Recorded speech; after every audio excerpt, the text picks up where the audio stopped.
to the lighter side of the dark side. It's your weekly freak show here on Renegade Radio and iHeartRadio, Spotify, Stitcher, iTunes, everywhere you listen to podcasts. I'm Dark Mark, the goth comedian. Fortunately, Hannah, I'm not sure what's going on with her. She's not on.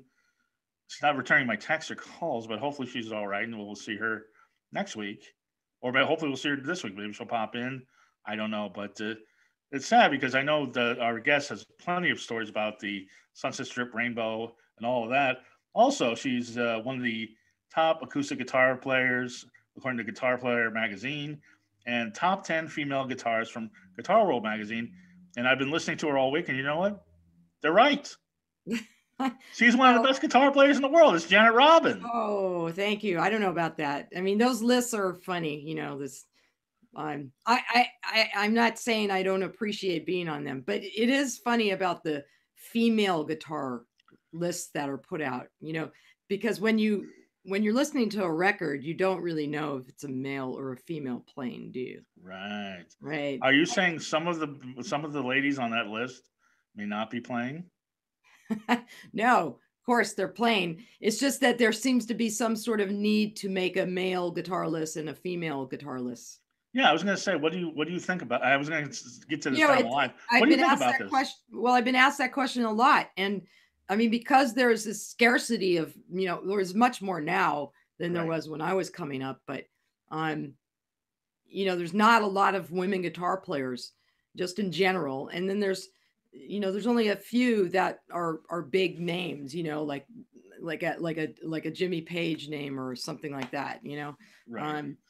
Well, there's really not that many, you know, and Nita Strauss. There's Jennifer Batten, you know, Orianthi, Nita Strauss, Jennifer Batten, you know, all these people. Actually, Jennifer Batten and I were about the same time we were coming up in LA. Those other two are youngsters, you know.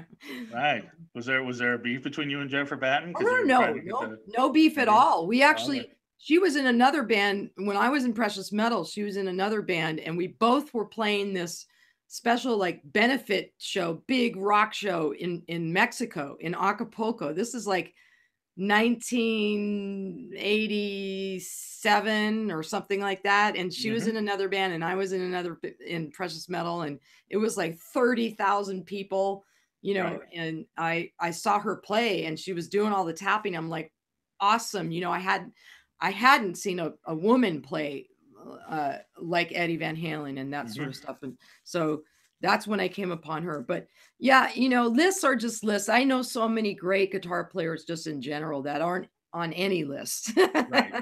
You know, but you know, when you get some exposure like that, it helps, I guess, for, you know, quotes or whatever.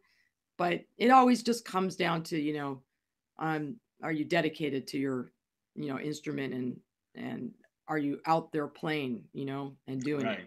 Right. Because no one will know about you if you're just in your apartment playing, you know. By the way, if you don't know Jennifer Batten, is people listening or watching the show, she was a guitar player for Michael Jackson, and she's a very accomplished guitar player. I don't know what she's doing now, but she's Jennifer well, you know, after Michael Jackson, she went and played with Jeff Beck, and then she's doing sort of a solo thing now, and we're friends, you know. Yeah, that's pretty great. Yeah, we're friends, and I went to see her actually recently, just before this whole lockdown thing. And she's doing like a solo thing. It's very cool. She has a screen behind her, and she's got some images going, and she's, you know, playing some compositions of her own, and some unique arrangements of other songs. And, you know, she's great. She's touring around. She tours a lot in Europe. I tour a lot in Europe, but I'm doing something totally different than her because I'm doing singing, and I play a lot of acoustic, especially when I'm solo. So we're totally different music, but yeah, we also have the String Revolution, which we're going to talk about. Right. That's another project too. Yeah. Jennifer and I sat down and at that gig, and, you know, had a glass of wine, and we were just talking about, you know, how old we are. Oh, geez, stop it. Stop it. No, you know, just the scene and just how it's changed and everything. You're just starting to you probably don't know this, but when she left, down the line, Michael Jackson started up his band again, and he wanted another female guitar player, and they called me. Oh, And really? I actually did audition for it, but I was in Lindsey Buckingham's band at the time, and we were on the road when I got the call back for a second audition, and Oh, wow. I couldn't go. But Becky Barksdale got it, also another good guitar player, blues. Yeah. But in the end, she only went out for like a couple weeks because he had to come back for all these molestation trials, Yeah, and he well, canceled the tour. So well, I would too, but the that's also audition was just the solo from Beat It. That's it. ah, piece of cake. You had to just play that, you know. If you have a vagina and you can play Beat It, then you're Right. in. Right. That's interesting.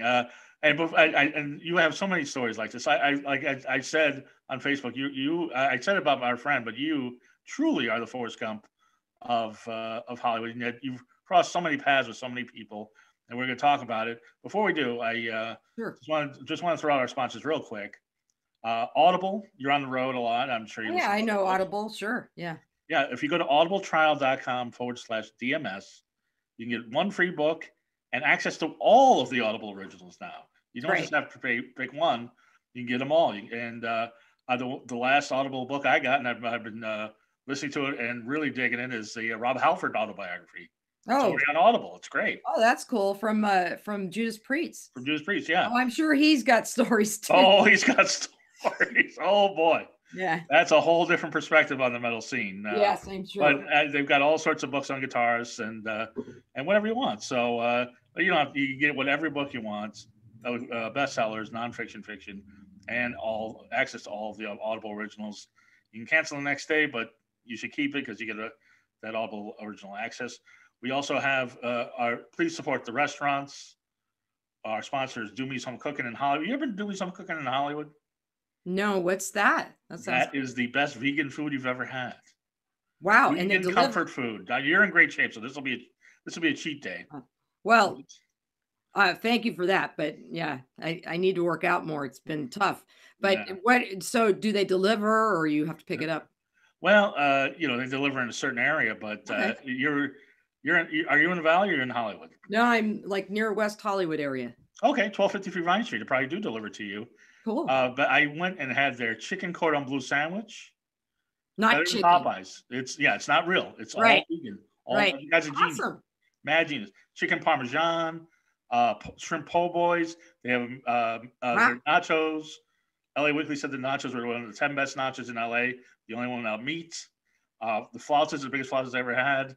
So, sounds great. 1253 Vine Street, right in the corner of Fountain and Vine, where the M Bar used to be. Yeah, I know where that is. Yep. Yeah, and you can also get delivered, pick it up, support them and your local restaurants because you definitely want them to stick around. And just real quick, I'm just going to mention if you go to the description on your podcast catcher or on YouTube, you will get 20% off. And I'm going to post this on our social media as well. 20% off Hustler Hollywood or 20% off Spy Associates. So get a nice, sexy gift or see who's spying on you, whatever you want. And to keep up with your energy, I'm drinking my favorite energy drink, Raise Energy. All right. You can't get this in the 7-Eleven. It's in gyms, GNCs. This is a new flavor. I haven't tried this out yet. This is Phantom Freeze. Good thing about this, 0 calories. Oh. 0 sugar. 0 crash. And lots of energy. Yeah. Great. It's interesting. I'll try it. It's very Skittles type flavor. It's good. Okay. Enough of the corporate sponsorships. Now, Janet Robin, you were born here in LA. I was. Yeah. You're the native. I'm a Valley gal. Valley girl. Yes. Born in LA. Born at UCLA, actually. My alma mater, although I only went there for like a quarter. Yeah. But yeah, and raised in the Valley, North Hollywood. That's where I grew up. My mom still lives in the same house. And that's great. Interesting upbringing. And actually, you were at the right place at the right time. You grew up with brothers. We're a bit of a tomboy, from what I understand. Yes, 2 older brothers, and I was closer to the middle brother, the younger one, because he was around more. And he's the one who introduced me to guitar, and My mom started taking a little acoustic guitar too. We all started taking from another place that doesn't exist anymore called Valley Arts Guitar. Right. And then my brother wanted interesting. You had quite a teacher. Well, at Valley Arts, it was all acoustic. And then my brother, Steve, he wanted to play electric guitar. And my mom doesn't remember, but somebody gave her the name of Randy Rhoads, this great guitar teacher, young guy who taught out of his mother's music school. And then she found out that it was, literally around the corner. I mean, like 3 minutes from my parents' house. Right. So she's like, oh, that's even better, So my brother started going there, and then I was still at the other place playing acoustic. And then of course I'm like begging to take electric guitar lessons because I wanted to do exactly what he was doing. So I had to like borrow his guitar, for a while when I started with Randy. So yeah, I moved over to Randy. He was teaching at a place called Musonia. That was the name of his mother's school. Right. And he was a young guy, and he was in Quiet Riot at the time, which was a local, local band. They were famous in LA, but they hadn't gotten big. They got big after. Yeah, this is pre Come On Feel the Noise and all that. Yeah, but it was. Who are you? I didn't mean to interrupt. No, go ahead. But I planned to get this question out earlier. Yeah, sure. Mess things up. I always do this. Who were your favorite guitar players when you started playing guitar? Well, again, it's my brother's influence. My two brothers had to share a room, and I was next door. So all I heard was Zeppelin and Deep Purple. like all the time. I mean, we're talking 70s, right? Right. So, Blackmore, Jimmy Page. 70s. 77 was when I started playing electric. But I was 9, I think, at 9 years old. I started at 6 on classical. Oh, really? Okay. Yeah. At the other place, I started on acoustic and classical folk guitar and finger picking and stuff. And then at 9, I moved over to Randy's lessons. And, that's when I started hearing, prior to that, like maybe 8 years old, I started hearing all that stuff, Zeppelin but I was also really into the Beatles. My mom had bought the Sgt. Pepper's record, and I became obsessed with that record. And still to this day, that's my favorite record. If somebody says, because you can never really pick one favorite record, but if I had to, it would be that. But I was also, listening to Heart and Zeppelin and the harder edged stuff on Black Sabbath and, some Deep Purple. And yeah, I would just go in his room, and he had all these posters from, do you remember like Cream magazine? And remember those old, rock magazines? And I would look at all the posters. And of course, Jimmy Page, I mean, he became my number one besides my guitar teacher, because every time I went to a lesson at Randy's, I was just like, I started bringing neighbors, because I was like, dude, you got to come and see my guitar teacher. He was so amazing. But yeah, Page, Clapton, Tony Iommi. I thought I heard a Clapton influence. Yeah. Hendrix, I mean, that's a little earlier, but of course I knew who he was. I listened to his stuff. Right. It wasn't until later that I got more involved in other kinds of guitar players. Right. Yeah, kids, before the internet, what we used to do is we used to buy magazines at the supermarket and then cut out the pictures, and that was what we would look at. Now you can see them on YouTube, you can see them on your phone, but not then. So, yeah, magazines. Yes. So I was just curious, because I thought I heard a Clapton influence, and I know you talked about Jimmy Page previously, but Randy Rhoads was what he was doing. I had never seen anybody like that. I'd never seen anybody play the way he played. This is pre Van Halen, or it's around Van Halen. Actually, no, it's after Van Halen. So Van Halen had just gotten signed and came out with Running with the Devil and that record. But Quiet Riot and Van Halen were playing a club that doesn't exist anymore called the Starwood. That was around that time. And Yeah, I'd never seen anybody play like him. And I got a really early rock and roll, you know, introduction, I guess, to rock and roll, because my parents, just great, awesome liberal parents, took me to see Quiet Riot and my guitar teacher all the time.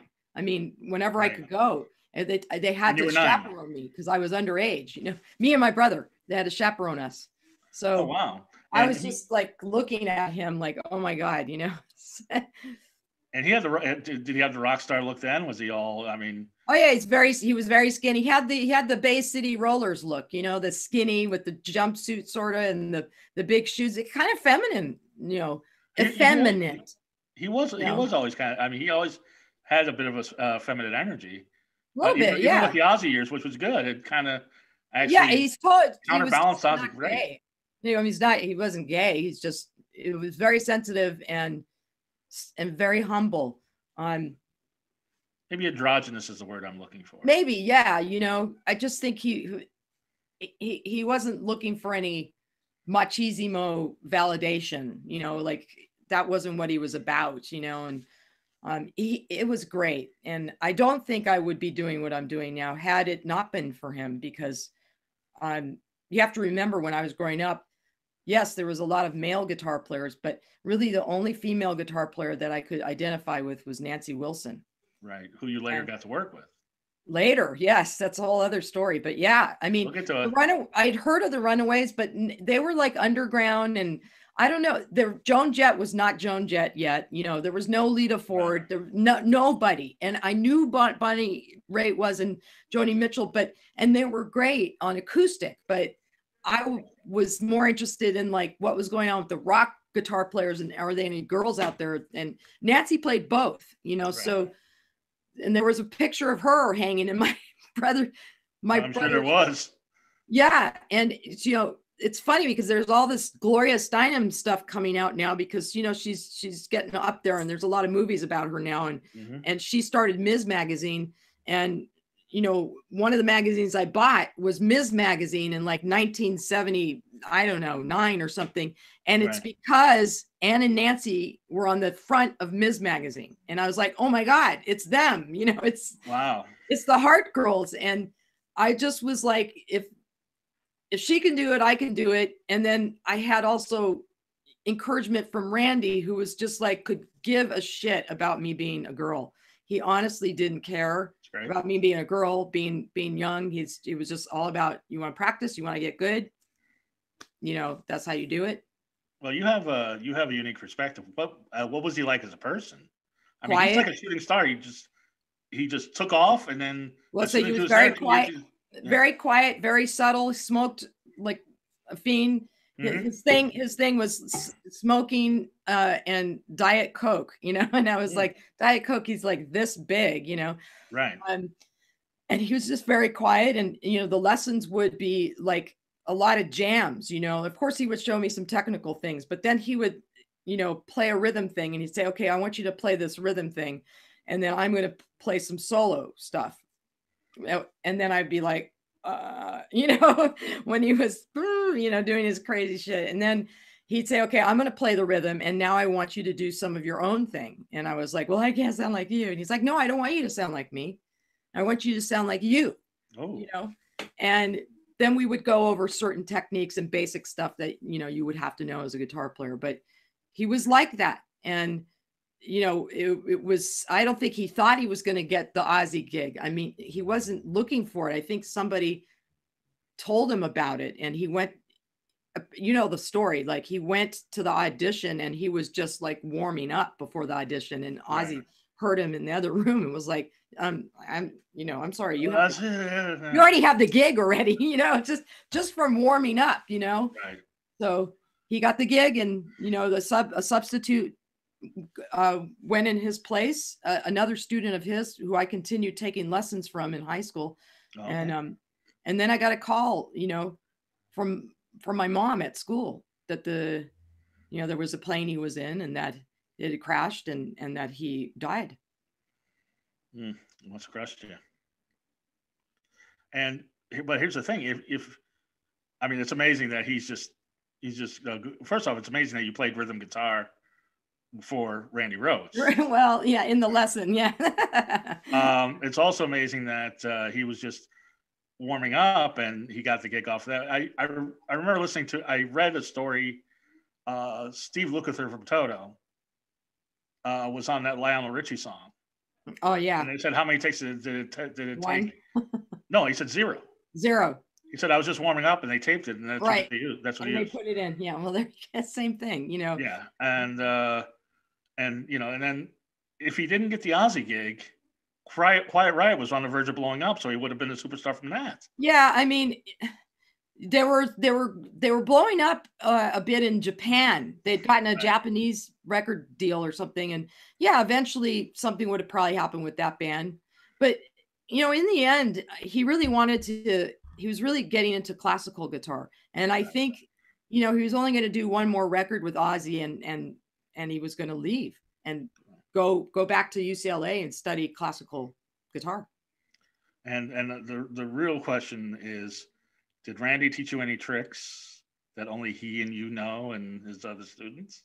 Oh, no. I mean, at the time I thought they were tricks, but now everybody knows them. Oh, okay. Yeah. I mean, at the time I was like, oh, I know some special things on the guitar, you know, but that only Randy Rhoads knows. You know, it was just at the time. Right now, there's so many people that have studied all of his technique, and there's films of him and you can see him. What I miss having is my cassettes that I sometimes brought to the lessons and I recorded them. Remember the big Radio Shack cassette things that, you know, had a little handle. Yeah, the handle thing. Yeah. Right. Like, and I would bring it and tape some stuff because I wanted to remember what we did and, you know, whatever. I don't know where those are. They're gone. Yeah, there's some on YouTube from other students that saved them, and they're up on YouTube, and you can hear them talking, and he's like, "Nah, you know, everybody's got to know how to play the blues. You know, that's where it starts from, the blues." And just by the way, you know, he was a really great blues guitar player. People don't think that. Yeah, you said that on other podcasts. Because it's weird because it seems to me the Ozzy stuff, which is the stuff I've heard that he's done, is, I mean, it's kind of takes the blues completely out of it, which was pretty radical at the time. Well, you know, I mean, there's a blues undercurrent there, I guess, but I mean, well, I think any artist, you know, you learn all like the basics, right? The foundations, and then you go and fucking mix it all together and do your own thing. I mean, he was heavily influenced by classical music, heavily, because his mother was like a classical piano teacher, trained. She had like a master's degree and everything. So he grew up, you know, listening to all that. So he mixed that style into his, you know, guitar playing. But of course, if you want to play rock guitar, any kind of rock guitar, guess what? You have to know the blues. Right. You have to know basic rock licks. You have to know Johnny Be Good. I mean, you have to know these things, you know, and these kinds of licks. And which you learned from Randy Rhoads. I learned from him. And one of my other projects I'm doing right now is I'm working on some I can't really talk too much about it, but it's like old master recordings of blues records of some people that would know these artists and some people would have never heard of these people. And I'm experimenting playing over them. And, you know, and I'm just listening and I'm like, oh my God, you know, of course, that's not a Chuck Berry riff. That's, you know, a Robert Johnson riff, you know, Mississippi John Hurts. Yeah. I'm working on Mississippi John Hurt song too. Yeah. And the finger style that goes on with some of that stuff. I mean, it is all traced back to that. So you have to learn those techniques, those styles, and then you can mix it however you want. And that's what he did. I mean, he actually says that on one of the students' cassettes. That is up on YouTube. I heard him saying it, and I remember clearly him saying that to me. Right. And I mean, you know, the fact I say they took the blues out of it, some of that was a reaction to, you know, he didn't want to play like Tony Iommi from Black Sabbath, who's a very good player. And watching him, probably more than any other guitarist I've ever seen, it's so effortless. Oh yeah, he's a prodigy, you know. There's that story where his guitar teacher went to his mom and said, I can't give him lessons anymore. He's Right. he doesn't need me, you know. And that he was like 15 or something when that had happened. Right. He'd only taken a few lessons. Well, when you were 15 or thereabouts, or even before then, you said in elementary school, you got your first professional gig. It And is. who signed the check? Yes, John Travolta signed the check. Yes, it's the most amazing story I've ever heard. Well, I mean, you know, you grow up in LA. I mean, it's not that you're seeing Hollywood celebrities walk around everywhere, but you're bound to run into somebody or somebody who knows somebody or a family member of somebody. So the band I was in sixth grade was called Rocks. So I think ROX or ROXX? ROXX, you know. Okay. And the singer of our band was John Travolta's nephew. You know, his mother was Ellen Travolta. She was an actress for a while. She was in Charles in Charge, I think. Right. She was in those shows. Yeah. And he did a little acting too, but he wanted to be a rock singer. Yeah. And yeah, we were quite an interesting band. We were like, you know, two black guys, me, and then John Travolta's nephew. Yeah, and then this other kid on keyboards. Yeah, very, you know, progressive band. How was the singing, John Travolta's nephew? Oh, he was good. He was good, and he was like, I have pictures, you know, and he was like a showman, you know, like doing all with the you know, microphone and the cable, and you know, we had a blast. And so I guess he came to us and said, hey, my grandpa, that's Grandpa Travolta, right, is having a birthday party in the rec room of his apartment complex. Yeah. And they want us to play a few songs, and my uncle will pay us. And I'm like, oh, cool. You know, all of us were like, wow, you know, and $100, you know, that was a lot of money, right? So yeah, but it's not the $100, but it was. What's that? It's not the $100 that's the greatest part. It's that John Travolta in the heights, right, of Saturday Night Yeah, Fever, of course, yeah. No, I was just saying, you know, like, wow, we're getting paid money to play music, you know, like, of course it was going to be exciting to meet him, but I was like, okay, that's my first, like, hey, maybe I could possibly, you know, make a living being a musician. But yeah, we played the gig. We played the gig, and he was super nice. And yeah, he was a huge star. You know, I was like, you know, it was just fresh off of Grease, I think. Yeah, I've never met him, but everybody I know that has met him says great guy, just super nice, super down to earth, just a real guy, regular guy. Yeah, yeah. So it was great. You had to not only you must watch the movie Face Off and feel really weird because not only did John Travolta pay you, but you went on a date with Nicolas Cage. Oh, right. Wait, how did you hear that? I've been researching. It's been I'll be honest. I did not know Janet Robin until Monday, but I've been researching, and I'm a big fan. I've been listening. I've been streaming your stuff, and I'm just a big fan of guitar and what you've done. And I'm gonna even praise Precious Metal in a second. But you went on a date. How was the date with Nicolas Cage? Well, I mean, we called it a date. I had a small period of time where I was acting in junior high, and I did this like TV pilot that it was the first acting job that Nicolas Cage had. Oh, okay. He was not Nicolas Cage. Well, he was, but he Nicolas had Coppola. Yeah. Yes. Actually changed his name for that show. But that was his first like pro gig. And we just hit it off, but he was like 18 or 17. He was 17 and I was 14. Okay. So the date consisted of going to the rap party. And I still can't believe my mom let me go on my own, but she did with him. Nicolas Cage. Yes. He came to our house in his convertible something, like super cool, like old Stingray Corvette thing. It was silver. So maybe it wasn't a Corvette. I don't know. It was a convertible, and I got in that car and we went to the rap party. We didn't kiss. We didn't do anything. Then he drove me home. You know. So, oh, okay. That's probably the. But he would remember that. He would absolutely remember that. Oh, I'm sure he would. And I played basically myself in this TV show. I was like a girl guitar player trying to get into a guy band, you know, and so yeah. You can see that show if you really do even more heavily research. You can find this. I'm gonna heavily research that.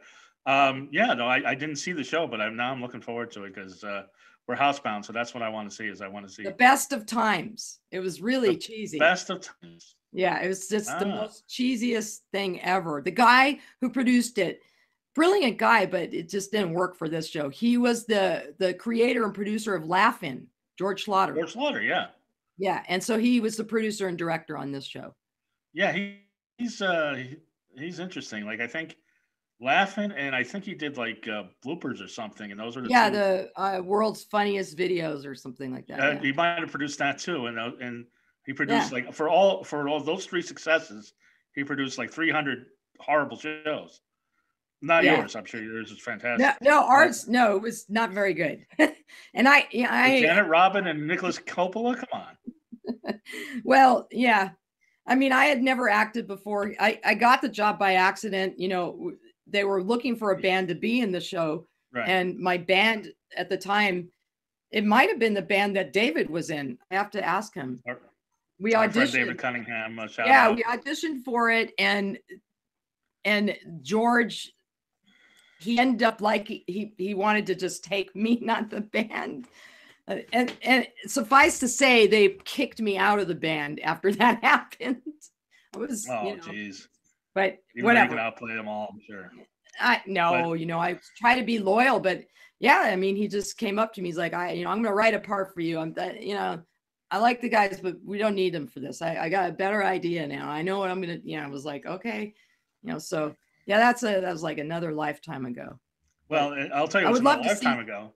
If that show worked, you probably wouldn't have gotten into Precious Metal, the band. That's true. Yeah, I might have not completely continued on guitar either. That is true. I did continue in acting up until age 18. So from 14 to 18, I had an agent. I was on a couple of other little things, and I was studying acting. But at the same time, I got in a band. Yeah, in high school.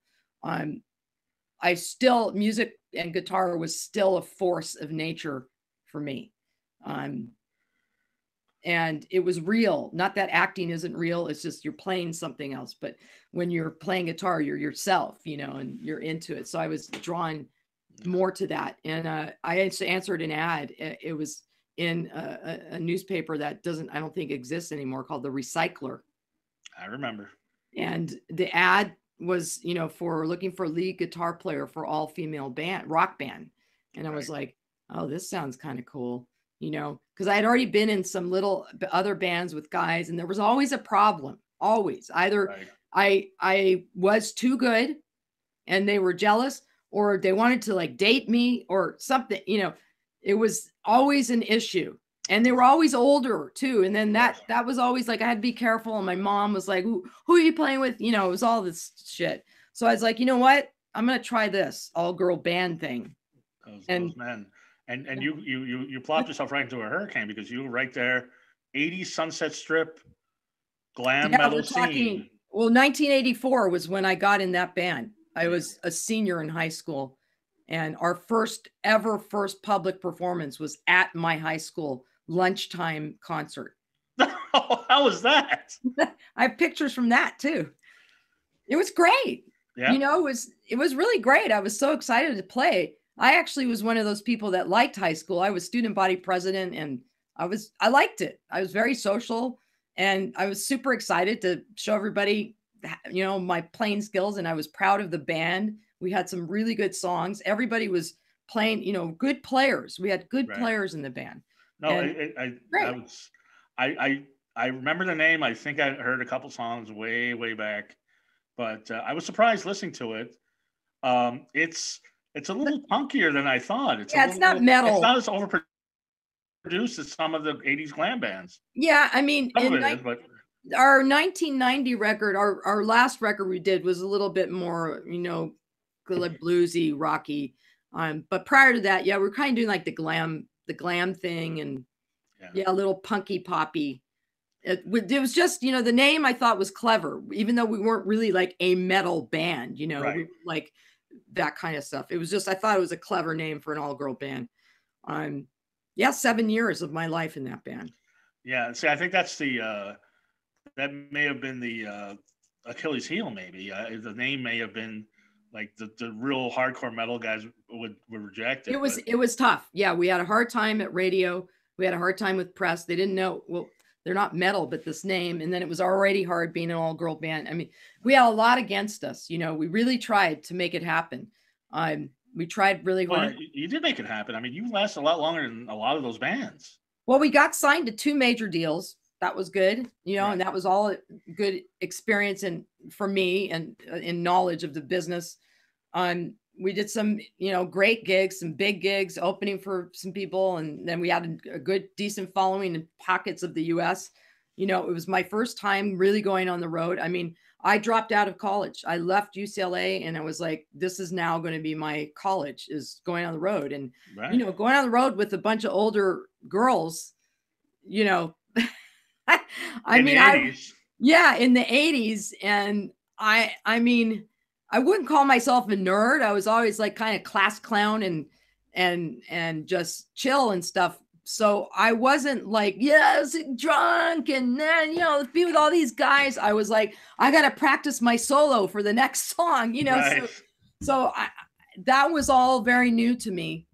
You know, to illustrate that this, you know, this isn't, you guys weren't, you know, Firehouse or Slaughter or Warrant. Rodney Bingenheimer's the one that broke you. Like That's right.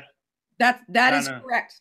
He broke us on his radio show, like he does a lot of all girl bands, you know. Yeah. He broke the Runaways, you know. Yeah. So he played us, and we got a little following from that. We were really big in LA at one point, lines around the block. I mean, and we were at the Roxy, like selling out, you know, selling out there, selling out the whiskey, selling out a place that doesn't exist anymore, Club Lingerie.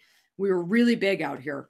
And thanks to Rodney. And then our demo got passed on to what K-Rock at the time had, lunchtime demos or whatever. And so Rodney was at a strange time, like Sunday nights at 10 or something, you know, and this was like in the middle of the week at noon. And they played one of our songs, this guy, and, you know, one of the guys, A&R guys from Polygram Records, was driving down the street and heard it, you know, on his radio, you know, and he was like, who's this band, you know, and called up the station. And it's like something out of a movie. It was totally like that. It's funny, my career, I've had all these very interesting something out of a movie thing happen. But there's more to come. And there's more. But, you know, I'm not as famous as you may make me out to seem to be. You know, my mom thinks I'm famous, but yeah, I'm not. I didn't have a Wikipedia page. Well, yeah, metal does not.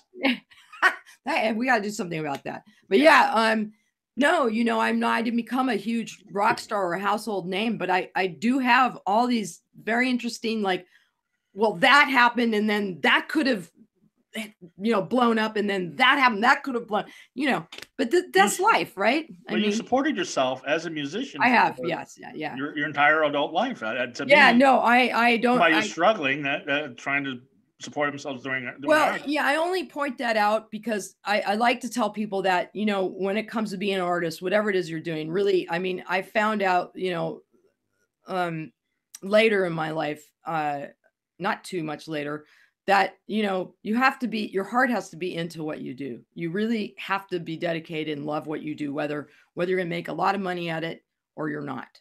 Right. You know, and if you're not committed to your art and getting better at it and experimenting, and then you should just do another job, you know? And so I dedicated my life to music no matter what would happen. And yes, it's worked out. Yes. In this way where I can pay my bills being a musician. And for that, I am happy. Right. I'm happy. But I have unfortunately I was too young, but I really have this fascination with the 80s Sunset Strip scene. Well, I watch Decline of Western Civilization Part 2. That's great. And you know what's ironic about that? Yeah. Of all the unknown bands that they interviewed, the only one that made it was Vixen. Right. Yeah, we weren't interviewed for that. We were interviewed for something else, but not that. Yeah, Vixen was sort of our nemesis, you know, at the time. Was there beef? Was there Precious Metal Vixen beef? You know, there was and there wasn't. Yeah, there was like supposed jealousy, but then when we actually met each other, everybody was like, "Hey, nice to meet you." You know, Yeah. you know. So, and then I became friends with the bass player way later after Vixen broke up, and Shara was her name. Yeah, and no, I mean, listen, they were the men trying to get you to? I think the industry was trying to do something for us, but we wanted to be more like the Runaways, and they were trying to be more glamorous. Right. And we didn't want to do that. We wanted to be, not that they weren't good players, they were, but they had a little bit more sexy look thing, and we were sexy, but we weren't going for that. You know what I mean? They were, and I haven't listened to Vixen in quite some time. And I don't think they wrote their songs either. Well, maybe we'll start the beef again, but they wrote some of their songs, but I don't. They seemed overproduced. Whereas you guys seemed more organic, and your singer Precious Metal has a really great bluesy voice. Yeah. She's got a cool voice. No, I mean, I shouldn't say they didn't write all their songs. I think some of their hit, or they had one big hit. I don't think that they wrote that song. But I could be wrong. I could be totally wrong. I know that they're talented and they're really good players, and they were really nice. But yeah, it broke them, and they got a lot of play in MTV. And of course, you know, there's a whole story for Precious Metal about our MTV video. Well, I was going to bring it up, but since you brought it up, it's a good segue. Yeah. No, because you did a cover of the 70s song, Mr. Big Stuff. Right. What do you think you are? Right. And there's somebody who filmed a very special cameo for you that was never been seen. Yes. Well, at the time, one of the execs at our label was friends with Donald Trump. And, you know, I mean, you're talking 1990, 1991. He was like a celebrity, and, you know, he was a Democrat, you know, a liberal, you know, kind of. Trust me, he still is. I know he is. But yeah, you know, and the label thought it would be funny and cool if he would agree to play Mr. Big Stuff. And honestly, that's a great idea. I mean, if you think Mr. Big Stuff 1990, you're thinking of a fat cat who's a big rich guy. You think Donald Trump. Yeah, Home Alone. We're an all-girl band, and we're like, it's kind of like our chance to stick it to those guys, you know, who, you know, I mean, we had not so many, but often we would have people come up after some of our shows, like guys, and hey, your boyfriend's playing behind the curtain. I'm like, no, you fucking really? You just see me play or not, you know? I mean, we had all kinds of comments. You don't even want to know. Well, I watched the Go-Go's documentary, and I watched the Joan Jett documentary, and they talk about the same thing. Like, people were just aghast that women were playing guitar. Some guys did not believe it. They thought we were, you know, lip syncing the instrument. And I'm like, how do you do that? You know, don't women have hands? Fingers? You know, after we got more street cred and we started selling out clubs, people were like, oh, those girls can really play. And hey, the lead guitar player was, you know, taught by Randy Rhoads. And after I did more, you know, interviews in magazines and word got around, that sort of stopped happening. But yeah, we had shit like that, or we had people throwing tampon and maxi pads on the stage. Oh yeah. Oh, I've heard about that. That's, you know, ridiculous. I mean, dildos, you know, people fucking throwing dildos. What a waste of the dildo. I don't know, you know, Hollywood. So speaking of misogyny, so Donald Trump's supposed to be in your video. Yeah, we fly up to New York City. We shoot the video. You know, we took some press photos, of which I have still. And he is a little, you know, handsy on me and kind of does a side boob thing. You know, he's like, oh, you got a tight body there, you know. And I'm like, oh my God. It was very, you know, disrespectful. And I'm like, okay, let's just shoot the video, you know. Right. Because he's such an expert on fitness. Yeah, right. We shot the video. He was really funny in it. He was a good sport. Yeah. And then it, you know, it got all edited and there was a big setup with MTV. It was really, really going to be it was going to be our time to break out. Like, this was it. We had a great record. We had written a song with Anna Nancy Wilson. We had the guys from Cheap Trick that played on one of our songs. You know, we had this Donald Trump thing, you know, in this video, and we had everything set, you know, and Capitol was on board. And then, you know, just like a few weeks before we're going to release it to MTV Headbangers Ball, he called the label and said, I want, you know, $250,000 more. Yeah. Because the first amount, I don't know what that was, they paid him. He said he was going to give to charity, but then he decided he wanted more money for himself, or we can't release it. So I've heard 10,000 was the initial figure, which kind of makes sense. But so I don't know how you get away with that. I mean, I don't know. You know, there was also on the side, there was some other, you know, things going on between the guy from the label and Donald Trump. They had some other business dealings that went wrong. I think we got caught in the middle of it all.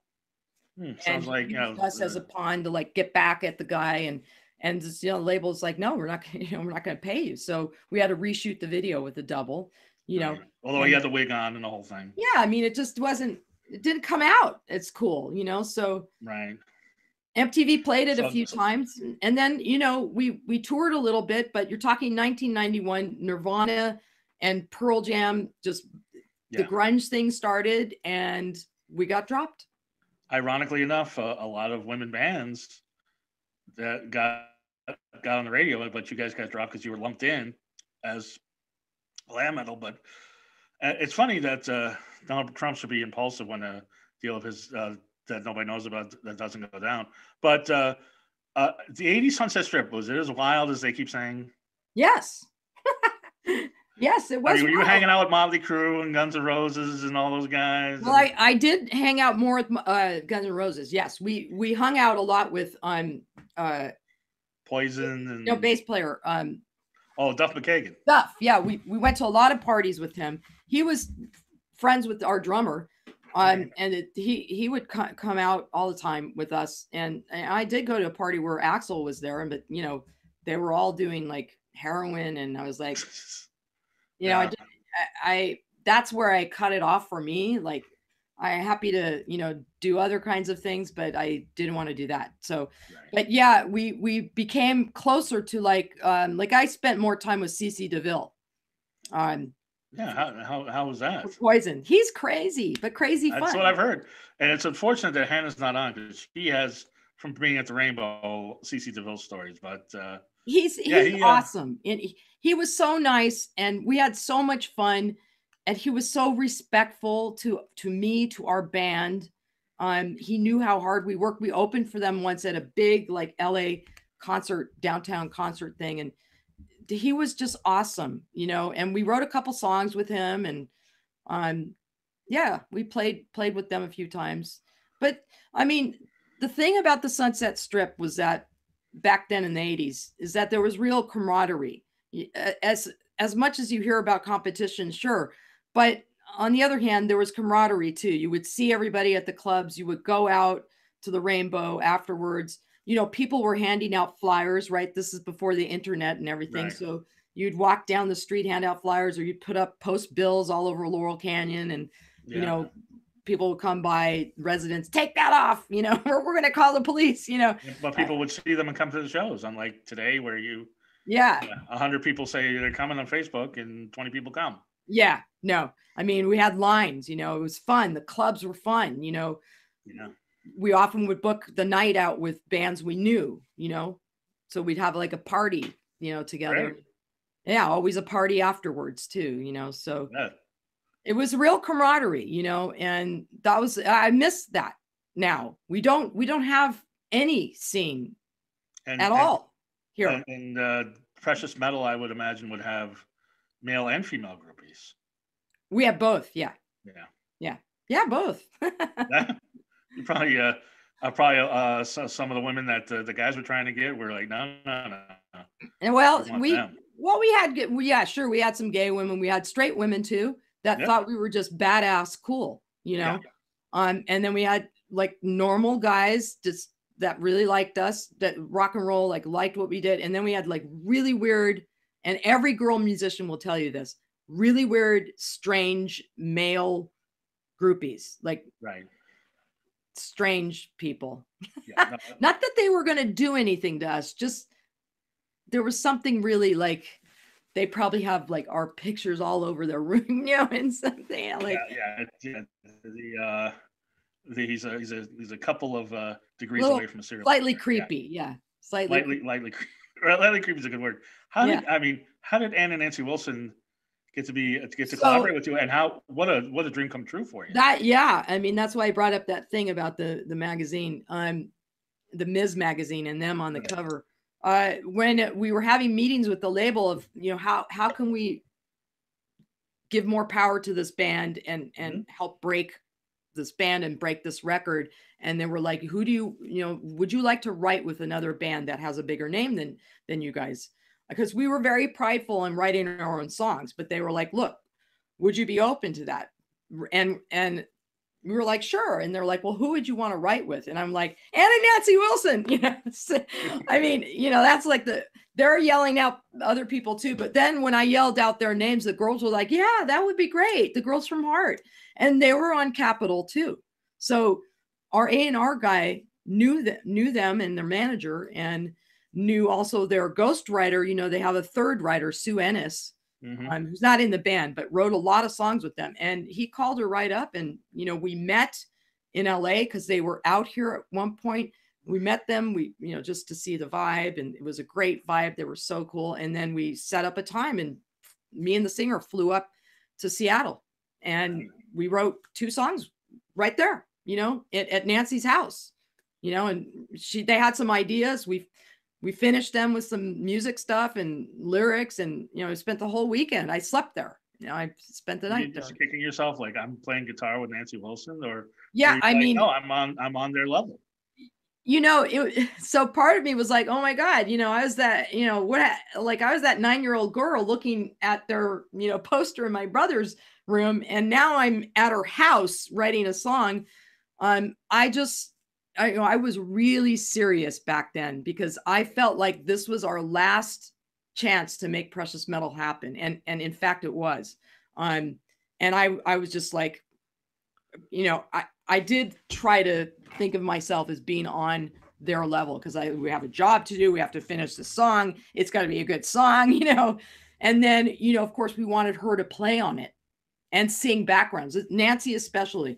Not that we didn't like Ann, but we had kind of a thing with Nancy, you know, and there was a good connection. And so she did end up flying back out to LA at the studio. We were doing our record, and she played on part of the song and then sang backgrounds.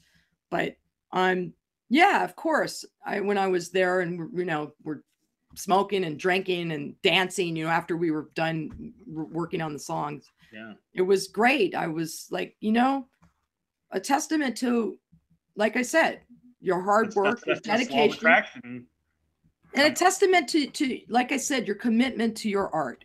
Right. So, you know, these various artists like Ann and Nancy influenced me. I stuck with this career. And, you know, if you work hard and you get good, you're bound to run into some of your idols. You're just bound to do that, you know, upon looking, you know, at the perspective that I have now. I can see why that happened. And just as on a side note, men or women, gender, whatever, if Barracuda isn't one of the top 20 guitar riffs of all time, come on. Yeah, I mean, come on. Well, yeah, and I mean, granted, you know, it's Roger that's playing that riff, but crazy on You. That's another one. Okay, and that amazing finger picking thing that Nancy does at the beginning, and she's just doing this, you know, and I'm like, and she's rocking it, you know. That's the other thing. Like I loved Joni Mitchell and Bonnie Raitt and some of these other people, but Nancy Wilson was on stage, you know, full rock regala, you know, doing the rock moves like all the guys, and I was like, that's what I want to do. You know? Well, so of course I pick out the one riff that is not that Nancy did not play, but No. Had some input in it. But she played. They wrote those songs. They wrote those songs. You know, it wasn't the guys in the band; it was the girls. Sure. So and Cheap Trick was on Capitol. Tom. I forget his last name. What? Tom Peterson. I think. Yes, Tom Peterson. Yes, he played bass on one of our tracks, and we're nice guy. Yeah, we're almost an hour in, and we've only scratched the surface. I hope they're not bored by now. I know I'm not. Okay. Because I was just going to get to you. Grunge happens, and you saw this big scene that was just. I mean, it was a cultural. People have to dismiss it. The smarty pants rock critics or whatever, but it was a cultural movement. It was. And like all of it, the best music was, from Seattle. Well, no. I'm saying glam metal in the 80s. Oh, glam metal in the 80s. Yes. People dismiss all of it, but some of it's really good. And, towards the end, you had the copies. Same thing happened with grunge. Right. Same thing. Yeah. So it happens with every movement, though, like that, doesn't it? Kind of punk, rap. It happens with everything. So, but you formed another band with the lead singer of Precious Metal. Were you guys trying to go grunge or? No, we tried. We were trying to do more pop rock. Totally different, kind of groovy pop rock, that kind of thing. Mm-hmm. A little psychedelic pop thing, and I tried it. I didn't know what was happening with my life. Honestly, I was in a little depression. Well, you were in your early 20s. Yeah, 20. You had lived your dream. 24, something like that. 23. Right. You had lived your dream, and now what next? Right. I was trying to make something happen with Leslie from Precious Metal, and at the same time, I thought, all right, well, I can play guitar. Maybe I can play guitar in other people's bands and get paid for it. So, all of the side player. I had never really done that before because I was always in bands. But I knew people who did that, and I was like, well, I'm going to see if I can, prostitute myself out to other bands. And is that what it is? I thought. No, it's not. I don't think it is. It isn't. No. There's a joke that people say, you're a music whore. No. It's a great. It's very respected to get these gigs, of course. Like you were saying before, you never know who's playing on these records. It's true. That's true. Kiss didn't play on their records. The Beach Boys, they didn't play on the records. Yeah. They didn't play on Pet Sounds. It's that whole other band with Carol Kay. The Monkees. Yeah. I'm sure today is just. Like I said, there's all these session guys that just and girls. Yeah. No, I wanted to try to move into that direction if something didn't happen with the band with Leslie. Session work, or maybe I could get hired to sideman work and whatever.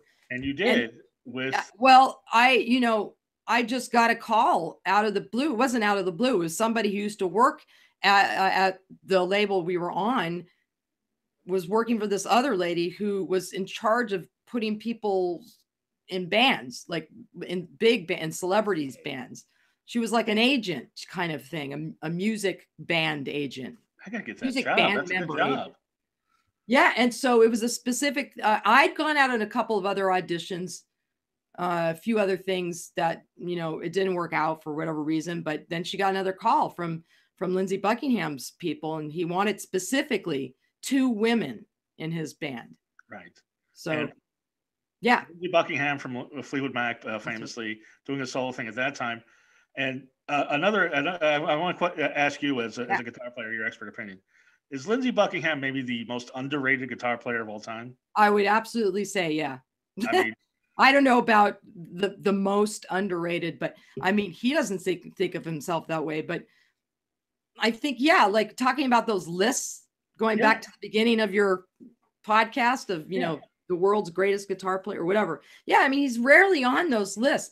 That's why they are what they are. But, he gets overlooked because he's also an amazing songwriter, an amazing singer, an amazing, producer and arranger, and an amazing performer. Right. So it's just you listen to these songs and you've heard these songs your whole life, but like I remember one my ex-girlfriend was a big Fleetwood Mac fan, and we were listening to Gypsy.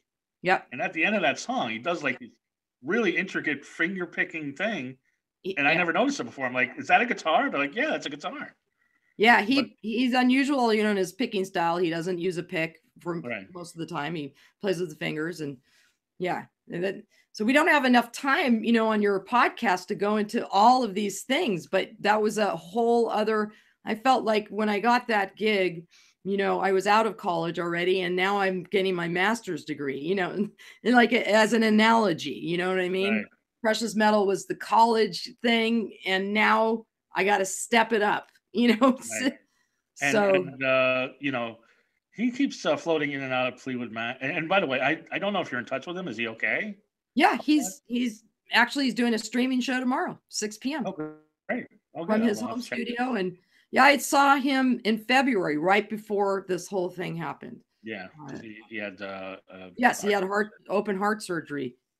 He's good. He's so much better. He's doing fine. His voice is back. I heard him rehearsing. We were at the same rehearsal place, and you know, he's like, I walked in and they're playing, and I'm like, you know, he sounded great. Mm-hmm. He looks strong. He looks good. You know, I mean, he's 70 years old. That's great. You know? He's still going strong, and that gig, that's another gig. That's another situation that changed my life for sure. And you know, and I always make sure when I see him, he's attached. I try to remind him of that. He's attached.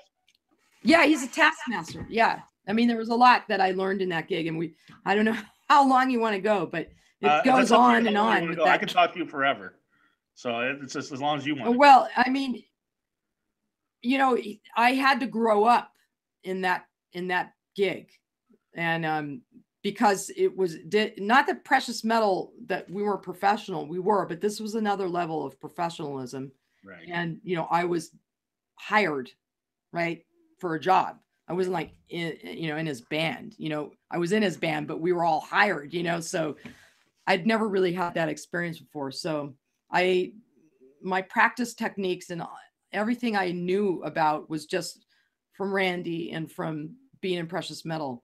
This was at another level. And yeah, I got a couple of wake up calls. You know, he came to me once and said, you know, your timing is off in this song. Your guitar timing is not good in that song. You're singing out of key on this background on this song. And then, you know, and I'm looking at him and he's like, you know, you have to fix all that. You got to get it together, because if you don't, I'm going to have to replace you. Like, it was just like that. Like, the words came out like that. And I was like, yeah, okay, no problem, you know? And then like, I just, my whole world changed. You know, I started going back to guitar lessons. I started singing lessons. I started taping everything, you know, using a metronome. I mean, see, these are great things that happen for artists, because you can never like rest on your laurels. Right. There are no after everybody telling you what a great guitar player you are, and you are. But this is another skill set that I mean, you can't, you can always get better. You know, if you're still breathing and able to play, you should always try to get better, and you should always experiment.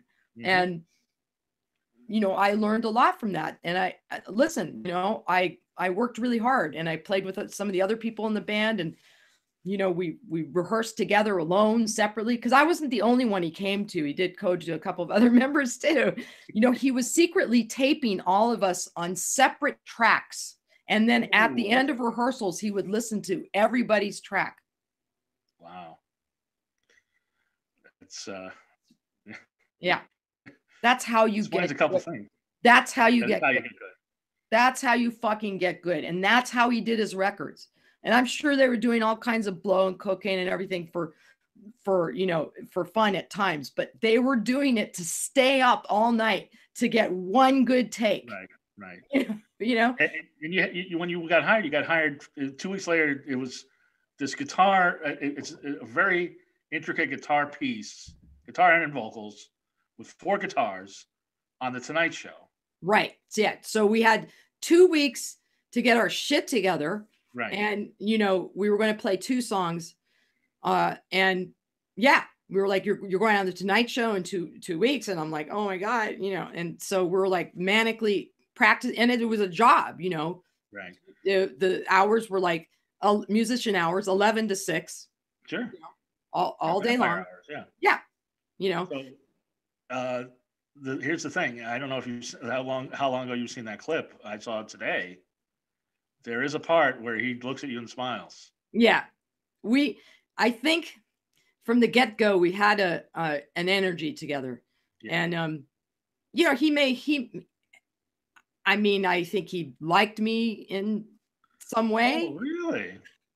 But, you know, he knew I was already in a relationship with a woman at the time. And, you know, I told him, and, you know, look, listen, you know, you don't get romantically involved with your boss, you know. Well, he does. I know he I loved him. I mean, I loved him like a, I don't know, like a, you know, mentor, which is what he became. He became that to me. And he saw how committed I was and that I rose to the occasion and I got my shit together. And I always tell everybody he's the reason that gig and him is the reason I'm on anxiety medication now. You know, because it gave me so much anxiety, you know, and double check and double check and do the track again. And, you know, wow. But yeah, you know, we had a connection on stage, especially, and it grew. So in our performances on the road, we would do a lot of things together, and we would end up like playing guitar battle, you know, with the guitar necks, you know, kind of doing that thing. Yeah, you know, I am a performer. I'm definitely a performer. That showed on the tape. You just froze. Such a great band. Everybody in the band. Oh, sorry. No, that's okay. How's that? You're back. Better? No, it shows on the YouTube. Yeah, you're back. Yeah. It shows on the YouTube clip because you're really you know, and you know, I understand how intricate the guitar pieces are, and there are a couple times where you stop grooving and make sure you got. Oh yeah, I mean, you know, and you have to remember too, this was a different position for me, so it's not a band, and I'm not the focus. He's the focus. Yeah. But so you still made yourself the focus a bit. I tried to be careful about that, but he was not intimidated by me or anything, you know, like he did let me be myself, but I still had a job to do, and I would, you know, make sure I was doing that job. But yeah, we had a lot of fun on stage, and I think everybody in the band, you know, appreciated our energy, and they got on board as well. We all became a real family. You know, it was a real family for him and for us, and it was one of the greatest experiences of my life. Absolutely changed me. I'm still friends with many of those guys from the band. Certainly Lisa, the other girl, who, by the way, was the first bass player in Vixen. Well, here's another question I have for you. In the 90s, and I know we're running out of time. Anytime you want to say, let's cut it off. And, all right, I'm good. Yeah. In the 90s, the grunge era, it seemed like every band had a female bass player. Right. Yeah. Like Smash. Did they ever try to recruit you? No, I mean, I don't play bass, you know, so no, every band, yeah, there was a thing. Like Zombie, Smashing Pumpkins. Right. They were trying to do that, but I don't play bass, and I'm not a bass player. I mean, I can play bass, and I'm playing bass on a new recording I'm working on, but I'm not a bass player, and I wouldn't want to do that on stage. So I thought maybe a record company was like, hey, we got a bass slot over here for you. No. No. Any calls I got called for would be guitar playing gigs. So yeah. I hope you come back for part 2, because I have one more question, and I'm going to talk about what you're doing now. Sure. And your solo records and your the String Revolution. Did I get that right? Yes, you did. Okay. I also said Guitar Revolution, the String Revolution. Yeah, the String Revolution. Yeah. Now this, you know, the Wild Sunset Strip days probably primed you for this gig, but you became the touring guitar player for Air Supply. Yes. Great guys. Now, awesome. Please tell me, that they're wild, that there's all sorts of crazy stuff and debauchery on the road with Air Supply? Please tell me. I'm not going to tell you that. Well, look, they do like to have a good time. Really? They back then, that was quite a few years back, I think they both had wives or girlfriends. Okay. So, but yeah, we always went out and partied after every gig, Wow. Yeah. Drinking, well, they are drugs. Everybody's too old to do drugs now. So there's no drugs, but yeah, I like to talk to the ladies and, drink and whatever. I'm still the same person on the road. Like I can have like 1 or 2 glasses of wine and then where's Janet? Oh, she's back in her hotel room sleeping. Guitar, I'm just, practicing or sleeping. It's like, I don't have that in my thing. I don't know why, but yeah. So Air Supply can out-party you. Totally. They can totally out-party me. And yeah, I mean, and some of the guys in the band too. I was also the only girl in that band. And I remember they would knock on my door, like if we had a day off, hey, we're going to go out on the town tonight, come on, and I'm like, I'm just going to stay in my room tonight and order like Thai food, I mean, I don't know. I think by then I was just real kind of, over that. And I'm a frustrated guitar player. I took lessons and I failed miserably, but, everybody. Well, you take lessons from me. Well, yeah, that we might arrange that. I'd have to get a guitar, but yeah, I took lessons when I was 17 and I failed miserably. But and then all my other friends were like, "Look, I can play Crazy Train." Like that's everybody's first lick that they know that they right, yeah, they learned, and I never learned it. But how difficult is it to play Air Supply's music?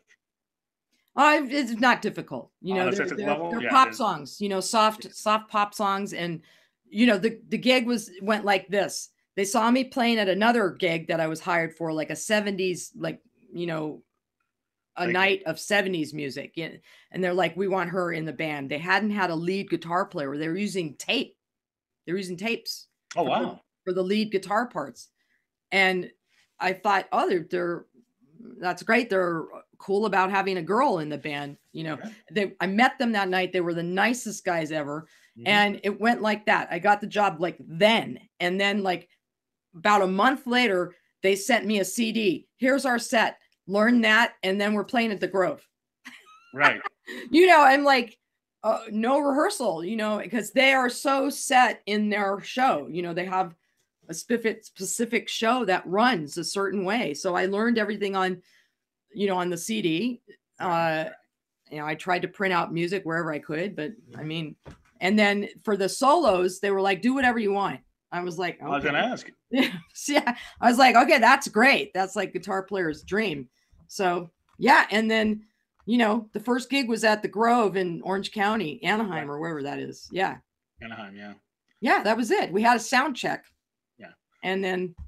But you didn't shred. You just made sure the solos fit the music. There was a couple of parts where I do shred, and they were like, Janet, you got to come out. You got to come with Russell, come in front. Everything's orchestrated and set. I had an area that I was to stay in. Right. Because it is about Russell and Graham. Yeah. But they're like, yeah, for this solo, this part, we want you to come out and stand next to Russell and do your thing. And it was, interesting, like, reaction from the audience, because they have like a huge female following.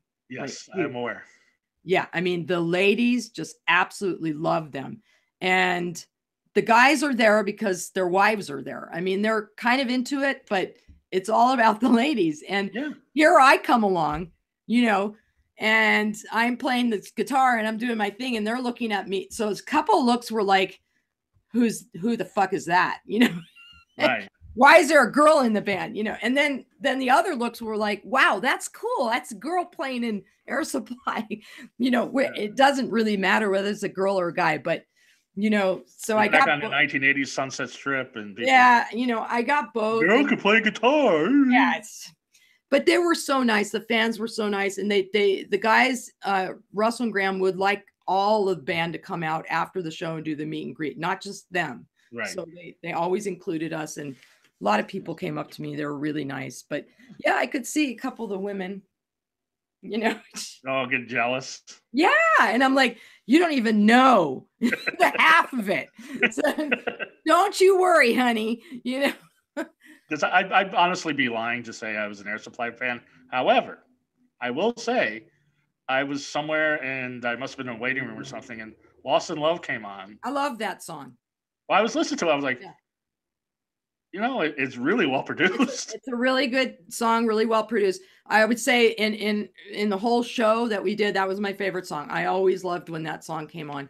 Right. But yeah, you know, to move this along, the gig got to be too much. They work like 365 days a year, right. And you know, that's great. But I really was in the midst of doing my solo stuff. I had the opportunity to work with John Carter Cash, Johnny's son. Now you're singing now. Yeah. So yes, I was singing. I had been singing and released a few CDs before I got the Air Supply gig, before the Meredith Brooks gig. I mean, I had already been doing that. After the Lindsey gig ended, that's when I started getting more serious about doing my own stuff. And Lindsey was like very encouraging. You know, he was like, send me your demos, and you know, he would give me a few things. I know, I wouldn't write that lyric. You know, I mean, he's very blunt. You know, he's, you don't sound good on this one. I mean, you know, so he would give me a few of his critiques on things. Right. You know, I started playing clubs around town. I started doing the acoustic thing and the band thing. I wanted to incorporate both. Mm-hmm. And my music taste had expanded, especially since after playing with Lindsey. Right. And yeah, I mean, you know, cut to you know, the gig with Air Supply, I just couldn't do it anymore.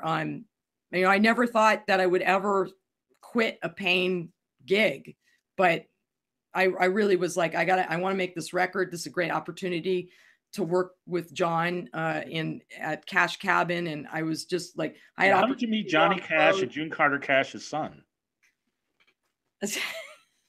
I need to get a glass of wine now. I can talk to you forever, and I hope we do a part two, because there's a lot more I want to get into. Yeah, sure. But how do you meet the John Carter Cash? Well, you know, it's another one of those things. It's like I was watching Walk the Line for like the second time, and I was getting ready to do my next record, and I had a bunch of songs and demoed, and I was watching that movie, and I just was like, did they ever have a child together? Because in the movie they talk about their own children from their other marriages. Right. And so I looked it up, and lo and behold, they did. One, John Carter Cash, who was around my age, and into, like, he was a producer, and he was like into hard rock, grew up on metal, you know, right. And now he's producing singer-songwriters. And I'm like, oh my God, like, this is my guy, you know, like, this is exactly where I come from, you know, and what I'm doing now. So weird, all these, yeah. All these country offsprings start going about, like Shooter Jimmy. They like to rebel. They like to rebel against, you know, what they were brought up with, you know. But so I sent him a message. I remember MySpace, right? MySpace. Oh, I remember fondly. Yeah, I sent him a message saying who I was, telling him some of my credits, gave him my website, and I said I'm interested in you producing me, you know, for this next record.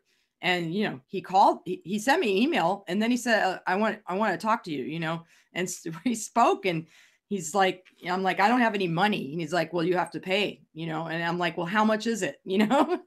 And he's like, well, it's going to be at least 10 grand to start out with. And then it may go over, you know, and then of course you'll need money on your own to print up the CDs and all that stuff. And I'm like, I don't have that money. He's like, figure it out. Another lesson, you know? So this is way before Kickstarter. Right. And well, they were trying to, I sort of heard of Kickstarter, but it wasn't like, nobody was doing it. And the only thing I heard about was this singer-songwriter, Jill Sobule, who's amazing. Yeah. Great. She's awesome. I read an article about her that she raised money through PayPal, you know, donations from her fans to do her next record. I'm like, I'm going to do that. That's what I did. I raised nearly $19,000. That's great. You know, on that first record. And I couldn't believe it. I mean, I was like, oh my God, you know, people were sending, you know, of course I was sending them back things, and I was offering house concerts or guitar lessons or signed by John Carter Cash or whatever stuff, you know. and I, raised the money. And, he's like, I knew you could do it, Janet. Look, he doesn't need the money, but he needs to be paid. I'm using his engineer, who also ended up producing my second record. I'm using his studio, and also I needed money to pay the musicians, because I didn't use LA musicians. I also had to fly to Nashville and stay there. Right. And, pay for that, and then pay for musicians in Nashville. It was all very expensive. All my gear got shipped there. I mean, it was a whole thing. Right. And I did it twice. Did you make your money back? No, not yet. Now, what was it like recording in is it the Cash Cabin or the Cash Cabin? Yeah, it was great. I loved being outside of LA. Did you feel the ghost? Did you feel the? I felt the energy of a home. It was very homey. Pictures of his family everywhere. It used to be his old hunting cabin, and they turned it into a recording studio. But on the backside, the facade of the log cabin is still there, and it's very. It's just great, and they're different there. They work at a different pace. There's not all this, and it's not all about money. There. What's that? The cocaine's not as strong out there. Yeah, no, nobody's doing that. They're just trying to get the best performances. I know you are, but they were very encouraging, and they were great to work with, and we just got along great. I mean, they just, they didn't know who I was. I mean, they read my credits, but I wasn't like Loretta Lynn trying to go there and, because that's a private studio. You can't just book it, right. You have to go through them. And so that was a great experience. And yeah, I mean, I don't know when I'll make that money was donations, and I, made some of it back on, well, yeah, but not all of it, started closing, and stores were closing. People were moving on to MP3s and streaming and stuff. And, I did sell a good amount of CDs in Europe on the road, but mostly at my live shows. Nobody's buying CDs in stores. So, it was a tough time. And now nobody buys CDs. Right. Although I was able to listen to your catalog on Deezer, and I was very impressed. Does everybody really fall in love in Prague?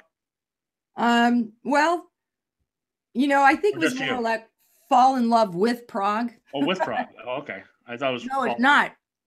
It is the title that you said, but I think the way I was thinking of it when I wrote it was everybody falls in love with Prague. But I didn't think that sounded good singing. I thought everybody falls in love in Prague sounded much more romantic. Prague, I got my start touring in Europe, in Prague, in the Czech Republic. It's a whole other story, through a friend's band that was, lives out there, and put a tour together for me the first time in Europe. And, I just kept going back there. I still go back there except for maybe Dubrovnik. It was not bombed in the war.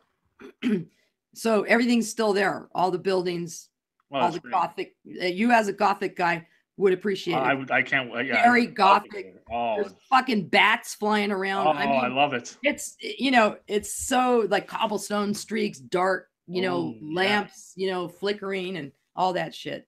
Oh, I gotta go. I'm gonna book a ticket right now. You gotta go. You walk down into like these bunkers and caves. That's where the bars are. Yeah, I've seen it, and it sounds like a great time. Super cool, yeah. Right.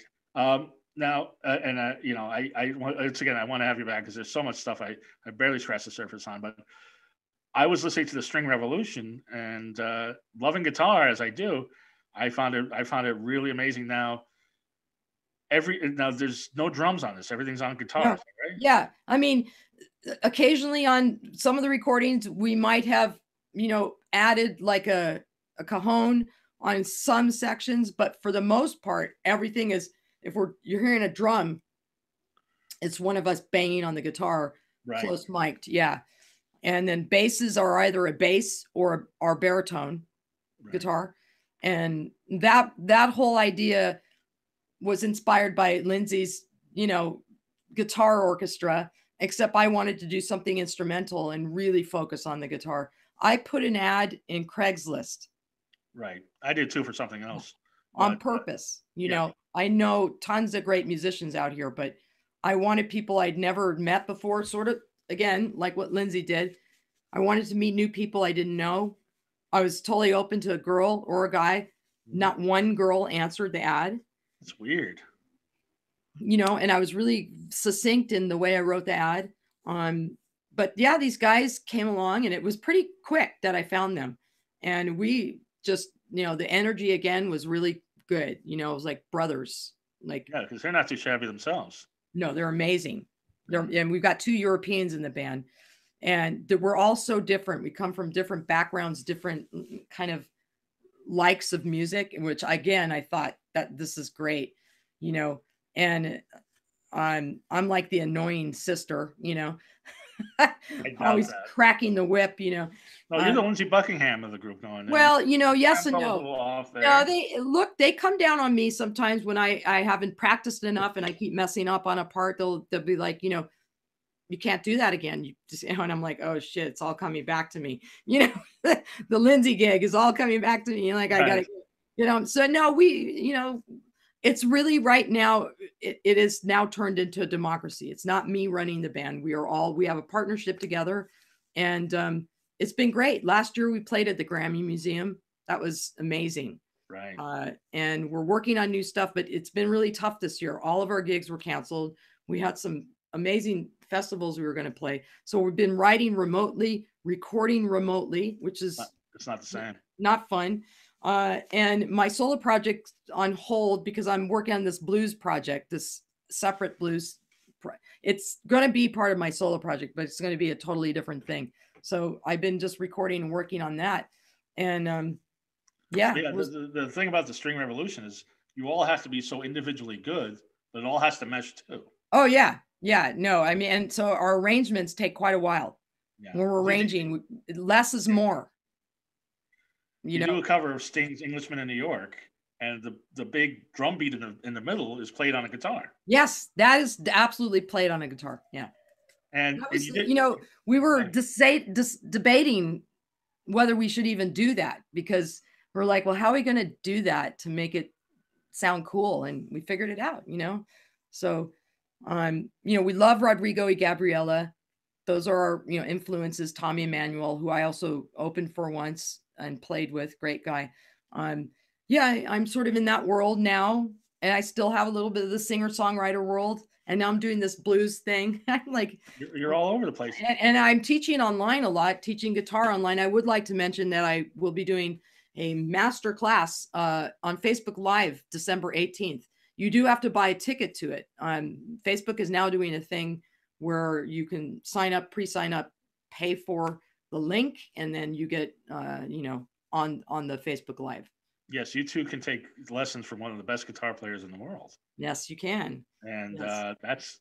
That's going to be something I should pay for. And you know, I put intermediate and above, but but it doesn't matter, you know, because if you want to just learn some tips and tricks for future, I'm telling people, you know, go ahead and tape it if you want to record it and save it, you know, after you've studied some beginner stuff and come back to it. Some real heavy duty stuff. I wouldn't say real. I'm not going to go all crazy, but you know, some beginners might appreciate some finger picking technique that I'm going to discuss and show, similar to what Lindsey does, his style of finger picking. And I think that could be for all levels. Right. So, well, I definitely a little bit of acoustic, some electric stuff. And how did your virtual reality concert come out? You know, it was fine. We did it here. I did it here in the apartment. It happened to be in the summer, so it was fucking hot as hell, you know, and you can't have the air conditioning on because, you know, and it was fine. It just is, you can't see anybody. So, and I'm such a performer. Like I need to see people.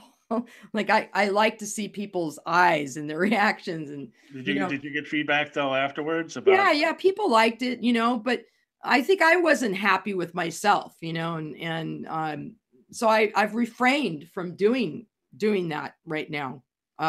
Teaching a lesson is different, right? But you know, so we'll see. The String Revolution might do one next year. sponsored by a club out here like McCabe's or something like that. Yeah. We might do something like that. Right. And that would be okay. You know, we'd be on stage, we'd have a real sound system, you know. And I'll support you and support the club, which is good. Yeah, exactly. You know, I just, you know, it's hard to do these shows at home and nobody's here. And I guess I'm just such a, I don't know. I need a lot of validation, don't I? Hashtag save our stages. Well, I think I've kissed your ass a lot on this show, and I'm going to keep doing it. And I've kept you a half hour longer than scheduled, and I appreciate you bearing with me. And we barely scratched the surface. That's all right. But is there any way I can get you to play something? Oh, sure. Since I asked you on email yesterday, and you said yes. Not like I'm putting you on the spot or anything. Now my voice is totally trashed, and I haven't been doing a lot of singing because I've been working on all these other projects. But I would like to play an instrumental if that's okay. I would love that. I would love and people, some of my fans and people who know me have seen this song, but I'm going to do it again. And now you get maybe a close-up shot of how I'm doing it whilst using a shaker. Oh wow! Right. Okay, that's. So, I'll mute myself, and I'm going to mute myself. I'm going to mute myself, ladies and gentlemen. Okay. Robin. All right. This is called JR Guitar. I mean, I guess I named it after myself. All right, shaker in hand. Here we go.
I applauded too quickly, but that was amazing. Thank you. That's okay. Okay. That's my workout for today. There you go. Well, that's good. Janet, it's been a pleasure. You actually, I think, are closing in on the longest show I've done, which it was legendary comedian Tom Dreesen, and you were just as good a storyteller as he is. Oh, I hope so. I hope your audience and your fans weren't bored. I know I wasn't bored, but please plug away. December 18th. If you know some guitar or you are a guitar expert, you're going to learn some new stuff from Janet. And tell everything you got going, lessons. Yeah, you can. I mean, people can contact me through my website. You know, it's janetrobin.com. If you want to check out the String Revolution, same thing, thestringrevolution.com. We're all on Spotify. String Revolution's doing great on Spotify. Nearly 3 million streams or something. That's great. And yeah, I'm on Facebook, Instagram. 3 million streams. That's probably $20. Yes, right. It's really sad. And you're on like every streaming as you're on Deezer, you're on other thing. I got a free trial of Deezer, so that's why I was cool. Yeah. But and JanetRobin.com, you got that URL. One question I forgot to ask: sure. Precious Metal, did you have a pseudonym, or did you go by Janet Robin? No, sorry. That's my name. That's my dad's name, Robin, and my grandfather's name. Okay, great. Yeah, it changed when they came over from Russia, the great grandfathers. All right. Yeah. Well, it's Robin from here on in, and this has been a delight. And it was my pleasure. And I wouldn't have talked so long had you not asked interesting questions. So you're part of the team too. Oh, geez. Oh, be still my heart. Janet, thank you so much. And Goth Comedian on all social media. Everybody have a wonderfully creepy week.